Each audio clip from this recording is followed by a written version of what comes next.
ఇవాళ సుప్రీంకోర్టు ఆంధ్రప్రదేశ్ ప్రభుత్వాన్ని కొరడా దెబ్బలు కొట్టింది. వీళ్ళు చేసిన పాపానికి కొరడా దెబ్బలు కొట్టిందని చెప్పి అనుకోవాలి.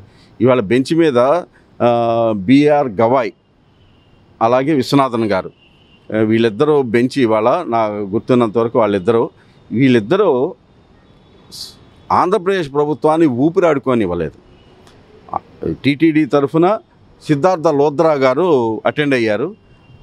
ఈ రెండింటినీ కూడా అసలు ఊపిరాడనివ్వకుండా ప్రశ్నల మీద ప్రశ్నలు సంధిస్తుంటే దిక్కులు చూడటం తప్ప ఇక్కడ ఉన్నటువంటి ఈ లాయర్ గారికి కానీ ఈ ఆంధ్రప్రదేశ్ ప్రభుత్వం నుంచి అటెండ్ అయిన వాళ్ళు ఎవరో ఉన్నారో వాళ్ళకి కానీ ఊపిరాడకుండా చేశారు. అసలు వాళ్ళు సంధించినటువంటి ప్రశ్నలు నెయ్యిలో కల్తీ కలిసిందా కలవలేదా, పాయింట్ నెంబర్ 1 ఒకటి కొడుతుంటే దిక్కులు చూడటం తప్ప ఏం అర్థం కాలేదు వాళ్ళకి. కల్తీ కలిసిందా కలవలేదా, కలవలేకపోతే కలిసిందని చెప్పి స్టేట్మెంటు మీరు ఎలా ఇచ్చారు, పాయింట్ నెంబర్ 1. రెండోది, లడ్డూలో కల్తీ కలిసిందా, యానిమల్ ఫ్యాట్ కలిసింది అని చెప్పేసి అన్నారు. మీరు ఏ ల్యాబ్ రిపోర్ట్ని దృష్టిలో పెట్టుకొని ఈ లడ్డూలో కల్తీ కలిసిందనే మాట మీరు ఏ రకంగా మాట్లాడారు? మీ దగ్గర ఉన్నటువంటి BDDI national dairy development board NDDB వాళ్ళు ఇచ్చిన రిపోర్ట్ మీదే ఎందుకని మాట్లాడారు? ఆ రిపోర్ట్ని సెకండ్ ఒపీనియన్కి మీరు ఎందుకని వెళ్ళలేదు?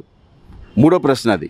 నాలుగో ప్రశ్న, టీటీడీ వాళ్ళు ఓ పక్క నుంచి 4 ట్యాంకర్లు మేము వెనక పంపించేసాం, దీనిలో ఒక్కటి కూడా లడ్డూలో కలవలేదు అని చెప్పి గతంలో మనకి ఈయన సుప్రీంకోర్టు మన టీటీడీ చైర్మన్గా ఎవరు ఈవోగా ఉన్నటువంటి ఆయన చెప్పారు.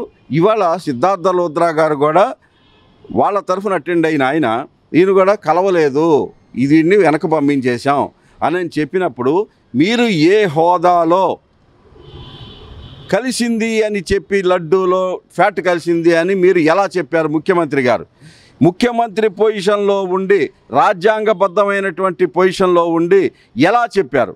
140 కోట్ల మంది యొక్క హిందువుల మనోభావాలతో ఆడుకోవటానికి మీకు రైట్ ఎక్కడి నుంచి వచ్చింది? దీనిలో కలిసింది అంటానికి మీ దగ్గర ఉన్నటువంటి ఆధారం ఏంటి? 1కి 2 సార్లు చెక్ చేసుకోవాల్సిన అవసరం మీకు లేదా? టీటీడీ బోర్డు ఒక రకంగా చెబుతుంటే మీరు మీ ఇష్టం వచ్చినట్టుగా ఇంకొక ఆధారాన్ని మీరు చూపించి ఏ ఆధారాన్ని బేస్ చేసుకొని మీరు అన్నారు? దీనికి గల కారణం ఏంటి? ముఖ్యమంత్రిగా ఉన్నటువంటి వాళ్ళు మీకు నిబద్ధత అవసరం లేదా? హిందువుల మనోభావాలు ఏ రకంగా రెచ్చగొడతారు మీరు?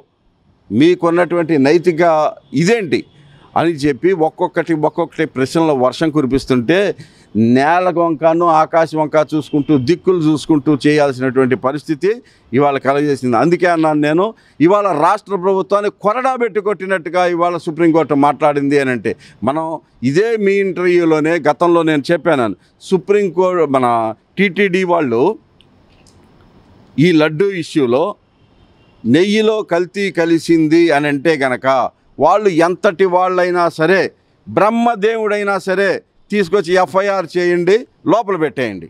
అస్సలు దానిలో తిరగలేదు. 140 కోట్ల మంది హిందువుల మనోభావాలతో ఆడుకోవటానికి కానీ అసలు వీళ్ళ దీనికి సంబంధించిన నమ్మకానికి సంబంధించిన దాంట్లో ఆడుకోవటానికి వీళ్ళకి ఎవడిచ్చాడు అధికారం? తీసుకొచ్చి లోపల పెట్టేయండి. లేని పక్షంలో, కల్తీ కలవని పక్షంలో ఈ శిక్ష ఎవడు అనుభవిస్తాడు అనే ప్రశ్న వేశాను నేను. ఈ శిక్ష ఎవరు అనుభవిస్తారు? చంద్రబాబు నాయుడు గారు, మిమ్మల్ని నేను ప్రశ్నిస్తున్నాను. మీరు హిందువుల మనోభావాలతో ఆడుకున్నారు, లడ్డూలో కల్తీ కలవలేదు అని చెప్పి ఇవాళ టీటీడీ తరఫున న్యాయవాదులు అక్కడ మీరు ఎఫిడవిట్ రూపంలో సుప్రీంకోర్టుకి సమర్పించారు.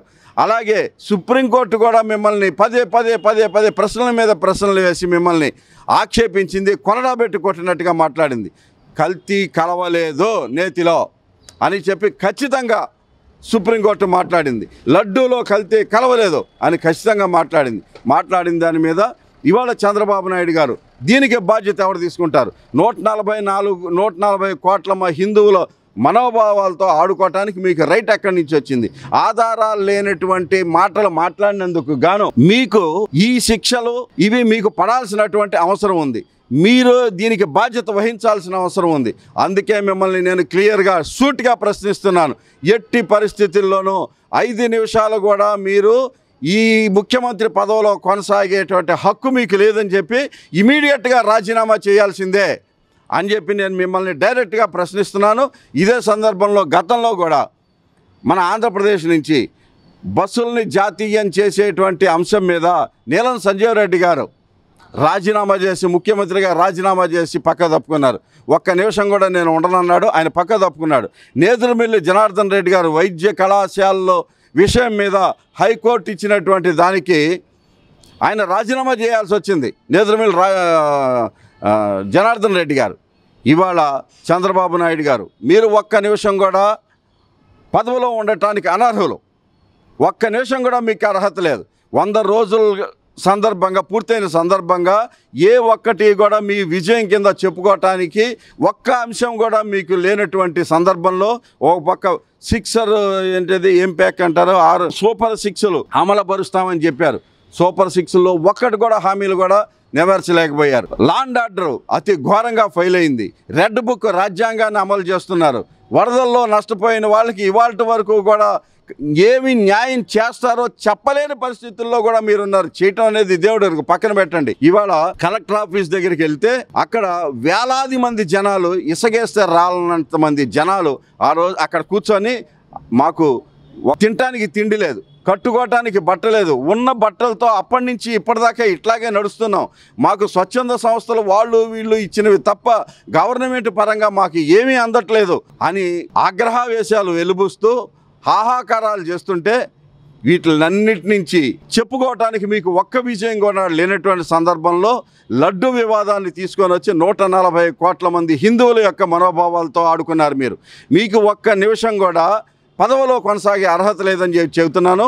ఈ సందర్భంగా మీరు రాజీనామా చేయాల్సిందే.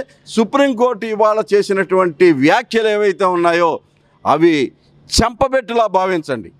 మీ గవర్నమెంట్కి వ్యతిరేకంగా సుప్రీంకోర్టు చేసినటువంటి వ్యాఖ్యలు మిమ్మల్ని చెంపదెబ్బ కొట్టినట్టుగా భావించండి, కొరడా పెట్టి కొట్టినట్టుగా భావించండి. ఏమాత్రం మీ ప్రభుత్వానికి సిగ్గు శరం లాంటిది ఉన్నా ఒక్క నిమిషం కూడా మీరు ఈ పదవుల్లో కొనసాగటానికి అర్హత లేదు. అయ్యా, ఈ సందర్భంగా పవన్ కళ్యాణ్ గారిని కూడా ఒక ప్రశ్నిస్తున్నా. ప్రక్షాళన చేద్దామని దీక్ష ఏదో చేసుకున్నారు కదా, పాప ప్రక్షాళన చేస్తారా, ఇంకో ప్రక్షాళన చేస్తారా, ఇప్పుడు ఏమి రకమైనటువంటి దీక్ష చేస్తారో చెప్పండి. మీరు చేసినటువంటి పాపం గాను మీరు ఏ రకమైనటువంటి దీక్ష చేసుకొని మీ ప్రక్షాళన చేసుకుంటారో, ఎన్ని గుళ్ళు మీరు మోకాళ్ళ మీద నుంచొని శుభ్రం చేస్తారో మీరు ఇవాళ చేయండి. మీరు ఇలాగే దగ్గుపాటి పురంధేశ్వరరావు గారిని కూడా అడుగుతున్నాను. సో మన టీటీడీలో ఏదో అన్యాయం జరిగిపోయింది, అక్రమం జరిగిపోయింది, దుర్మార్గం జరిగిపోయింది అని జగన్మోహన్ రెడ్డి గారిని దుమ్మెత్తిపోశారు. మీకున్నటువంటి అర్హత ఏంటి, మీకున్నటువంటి నైతికత ఏంటి? ఈ సందర్భంగా నేను మిమ్మల్ని ప్రశ్నిస్తున్నా. మీరు హిందువులా? మీరు మాట్లాడుతున్నారా టీటీడీ గురించి? మీరు మాట్లాడుతున్నారా లడ్డు దీని గురించి? ఇవాళ మీరేం చేస్తారు? పార్లమెంటు సభ్యులుగా ఉన్న మీరు రాజీనామా చేయరా? మీకు నైతికత అనేది లేదా మీకు? గతంలో మీ గురించే, అమ్మా మీ గురించే మాట్లాడుతున్నాను. చెంచురామయ్య గారు మీ మామగారు, ఆయన చేసిన ఘనకార్యం వల్లనే కారంచేడులో దళితులను ఊచకోత కోసి వదిలిపెట్టారు మీ మామగారే. దానికి మీరు సిగ్గుపడండి, బాధపడండి, అంతే తప్ప నేను అధికారంలో ఉన్నాం, నేను రాష్ట్ర అధ్యక్షురాలని, ఏది పడితే అది మాట్లాడతాను, జగన్మోహన్ రెడ్డి గారికి ఏం చేసినా సరే ఆయన కంటగట్టేస్తాను, ఇంకోళ్ళకి అంటగట్టేస్తాను అని అంటే మీకు అంటగట్టడానికి ఏమీ లేవనుకుంటున్నారా? ఇవాళ సుప్రీంకోర్టు చేసిన వ్యాఖ్యలకి మీరు సారీ చెబుతారా? మీ ముక్కును తీసుకొచ్చి నేలకు రాస్తారా? చెప్పండి. దీని సందర్భంగా రాజీనామా చేయాలి. మీరు కూడా ఉండటానికి వీరలేదు ఒక్క నిమిషం కూడా. ఏ మాత్రమైనా సరే మీకు ఆలోచన, బుద్ధి, జ్ఞానాలు లాంటివి ఉంటే ప్రజల మనోభావాలతో మీరు ఆడుకోరు. 140 కోట్ల మంది ప్రపంచవ్యాప్తంగా ఉన్నటువంటి హిందువులు మీ అందరూ ఇవాళ పవన్ కళ్యాణ్ గారు ఏమన్నారు మొన్న ఇక్కడ, హిందువులకి మీకు అసలు పౌరుషం లేదా? మీకు ఒక వ్యక్తిగతమైనటువంటి ఇవి లేవా? మన హిందువుల మీద దాడి చేస్తుంటే మీరు ఎందుకని ఊరుకుంటున్నారు? ముస్లింలు అక్కడ అలా చేశారు, క్రిస్టియన్స్ అలా చేశారు, వాళ్ళందరినీ ఉదాహరణలు చెబుతూ హిందువులు తిరగబడమని చెబుతున్నారు మీరు. అదేనా మీరు ఒక రాజ్యాంగబద్ధమైనటువంటి డిప్యూటీ సీఎం హోదాలో ఉన్నటువంటి పవన్ కళ్యాణ్ గారు మీరేం చెబుతున్నారు? మీ చేతిలో ఉన్నదేంటి? అధికారం మీ చేతిలో ఉంది.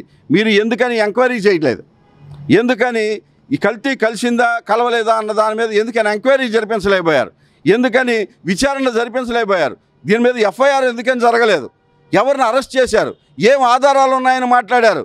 ఇవన్నీ కూడా ఇవాళ సుప్రీంకోర్టు మాట్లాడింది, మేము మాట్లాడటం కాదు. సుప్రీంకోర్టు అడిగింది, ఎంక్వైరీ జరిపించాలా, సిట్ మీద కూడా అడిగింది. సిట్ ఏం చేస్తుంది విచారణ? ఇదే ప్రశ్న అడిగింది సుప్రీంకోర్టు కూడా. సిట్ ఏం విచారణ చేస్తుంది? ఏ అంశం మీద చేస్తుంది? అసలు కల్తీ కలవలేదని ఓ పక్కన మీరే చెబుతున్నారు. 4 ట్యాంకర్లు వెనక్కి పంపించేసామన్నారు, లడ్డూలో కలవలేదని అన్నారు. ఇంకా సిట్ వచ్చి ఏ రకమైనటువంటి దీని మీద ఎంక్వైరీ చేస్తుందని ఇవాళ సుప్రీంకోర్టు ప్రశ్నించింది. పవన్ కళ్యాణ్ గారు, మీ పాప ప్రక్షాళన కోసం, పరివర్తన కోసం మీరు ఏం దీక్ష చేస్తారు ఈ సందర్భంగా చెప్పండి. అంటే మీకు అవకాశం ఉంది కదా చేతిలో, మీ మాటలు మీ ఫ్యాన్స్ అనేవాళ్ళు వింటారు కదా అని చెప్పి అబద్ధాలు చెప్పి జనాన్ని రెచ్చగొట్టితే ఎక్కడ సుప్రీంకోర్టు నుంచి, న్యాయం నుంచి, ధర్మం నుంచి, చట్టాల నుంచి ఎవడో తప్పించుకోలేడు. చంద్రబాబు నాయుడు గారు ఆయన యొక్క లాభాపేక్ష కోసం, ఆయన ఓటు బ్యాంకు కోసం, ఆయన ఇష్టం వచ్చినట్టుగా ఆయన ఏదో మాట్లాడితే దాని నుంచి మళ్ళీ డైవర్షన్ పాలిటిక్స్, చంద్రబాబు నాయుడు గారు ఈ క్రెడిట్ అంతా ఆయన ఎక్కడ కొట్టేస్తారో, నేను ఎక్కడ నష్టపోతానో అని చెప్పి మీరు నోటికి వచ్చినట్టు మాట్లాడేసి హిందువుల మనోభావాలు వీళ్ళనేదో లాక్కోవాలని చెప్పి మీ ప్రయత్నం మీరు చేశారు. ఈ పాపంలో భాగం మీకు కూడా ఉందని చెప్పి నేను అంటున్నాను. దీనికి మీరు ఆన్సర్ చెప్పాలి. మీరు రాజీనామా చేసి తీరాలి. ఒక్క నిమిషం కూడా మీరు అధికారంలో ఉండే అర్హత లేదు. మీరు రాజీనామా చేయండి.